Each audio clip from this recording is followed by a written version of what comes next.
پتی نے دونوں نے اسلام اپنا لیا ہے۔ پہلے ان کے پتی نے کلمہ پڑھا، پہلے ان کے جو پتی تھے وہ ایمان لے کر کے آئے، اس کے بعد یہ ایمان لے کر کے آئیں۔ جانتے ہیں کہ انہوں نے اور ان کے پتی نے دونوں نے اسلام کو قبول کیوں کیا۔ ماشاءاللہ دونوں نے ایک ساتھ اسلام اپنایا، بہت بڑی بات ہے۔ تو چلیے ویڈیو کو شروع کرتے ہیں اور جانتے ہیں ان کی زندگی کی پوری کہانی۔ سلیم، ڈاکٹر محمد سلیم کی وائف ہوں الحمدللہ۔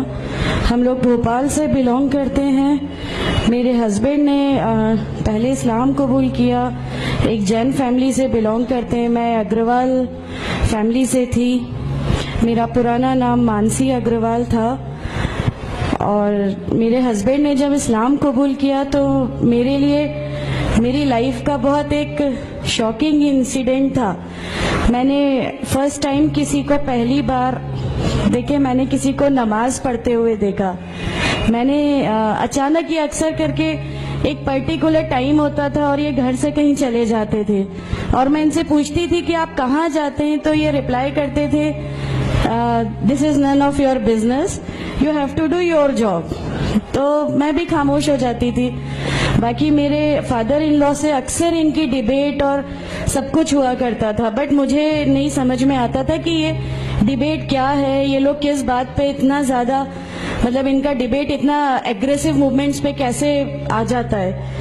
تو باقی پھر ایک دھیرے دھیرے جب مجھے یہ اسلام کے پہلے تو یہ لوگ نہیں بتائے، بٹ فرسٹ ٹائم جب میں نے ان کا فجر کی نماز تھی اور اچانک میری نیند کھلی اور میں نے ان کو نماز پڑھتے ہوئے دیکھا، میں نے ان سے پوچھا کہ آپ کیا نماز پڑھ رہے ہیں، کیونکہ صرف ٹیلی ویژن پہ دیکھا تھا کہ ہاں ایسے جو کرتے ہیں وہ نماز کے ایکشنز ہیں۔ میں نے ان سے پوچھا کہ آپ نماز پڑھ رہے ہیں، انہوں نے کہا کہ ہاں میں نماز پڑھ رہا ہوں۔ میں نے بالکل دیر نہیں کی میرے فادر ان لا کو بتانے میں۔ میں روم سے باہر نکل کے اور میں نے سب سے پہلے ان کو بتایا کہ پاپا جی آج ان کو میں نے نماز پڑھتے ہوئے دیکھا۔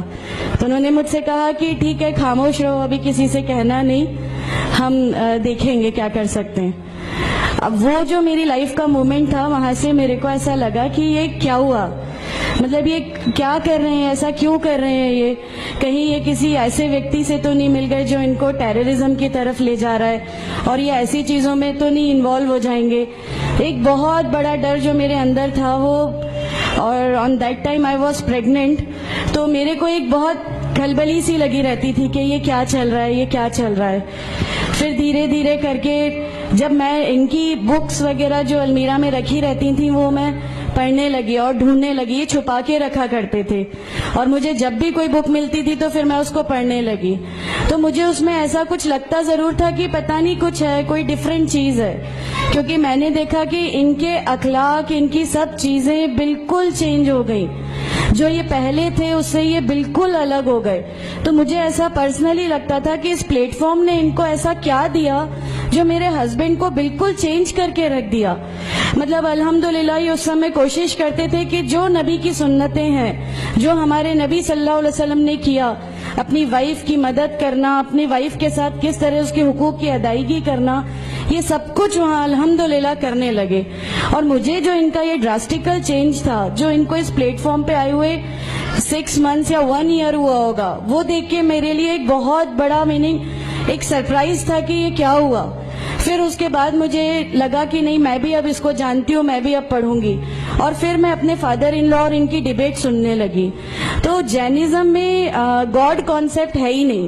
ہر وہ ویکتی جو بہت زیادہ علم حاصل کر لیتا ہے، بہت زیادہ نالج حاصل کر لیتا ہے، تو وہ ایک لمٹ پر آ کر نعوذ باللہ گاڈ کا وہ مقام حاصل کر لیتا ہے، اور لوگ اسی کی پھر پوجا کرنے لگتے ہیں، اسی کی ورشپ کرنے لگتے ہیں۔ تو میرے دماغ میں اگروال فیملی سے تھی، تو میرے دماغ میں تھا کہ نہیں، ہمارے جو بھگوان ہیں وہ 3-4 ہاتھ والے ہیں، ان کا کیا ایک ہی گاڈ ہے جس کو جا کے آپ کو پوجنا ہے، تو نہیں، میں ان سے تو کچھ نہیں مانگوں گی، 3-4 ہاتھ والے بھگوان ہی ہوتے ہیں، یہ نہیں کچھ وہ ایسا رکھتے۔ تو وہاں سے ایک تھوڑا سا ڈسٹریکشن میرے کو گاڈ کانسیپٹ کا آیا، اور ایشور ہے جو اس دنیا کو چلا رہا ہے، یہ ہمیشہ میرے ایک ذہن میں رہتا تھا۔ تو مجھے میرے فادر ان لا کہیں نہ کہیں اس پلیٹ فارم پہ آ کے غلط لگنے لگے کہ نہیں، یہ جو کہہ رہے ہیں وہ صحیح ہے، اور ان کی جو ڈیبیٹ ہے اس کا اینڈ جو ہے وہ یہ صحیح ہے۔ پھر دھیرے دھیرے کر کے مجھے ان کی چیزوں پہ یقین آنے لگا الحمدللہ۔ پھر ہمارے ایک فیملی فرینڈ ہے، ان کے یہاں یہ مجھے لے گئے. وہاں پر کسی نے مجھ سے کہا کہ میں بہت بزرگ ہو چکا ہوں. کلیم صدیقی صاحب ہے، مجھے ان کا نام دھیان نہیں ہے اچھے سے، بٹ انہوں نے مجھ سے کہا بیٹا میں بہت بزرگ ہو چکا ہوں، میں چاہتا ہوں تم کلمہ پڑھ لو، میری زندگی رہے نہ رہے، میں آپ سے ملوں نہ ملوں، تو آپ کلمہ پڑھ لو. تو الحمدللہ میں نے کلمہ پڑھ لیا. کلمہ پڑھنے کے بعد بھی جب ہم گھر لوٹ رہے تھے تو میں نے ان سے کہا کہ میں نے صرف ابھی کلمہ پڑھا، ابھی آپ یہ مت سمجھیے گا کہ میرے کو سب سمجھ میں آ گیا اور میں اس چیز کو مان لوں گی. انہوں نے کہا نہیں، تمہاری مرضی، کسی میں کوئی فورس نہیں ہے. تو الحمدللہ اللہ تعالیٰ کا احسان ہے، اس کلمے کی طاقت تھی. اور یہ ہمیشہ کہتے تھے تمہیں کوئی دعا مانگنی ہے تو تہجد میں مانگا کرو.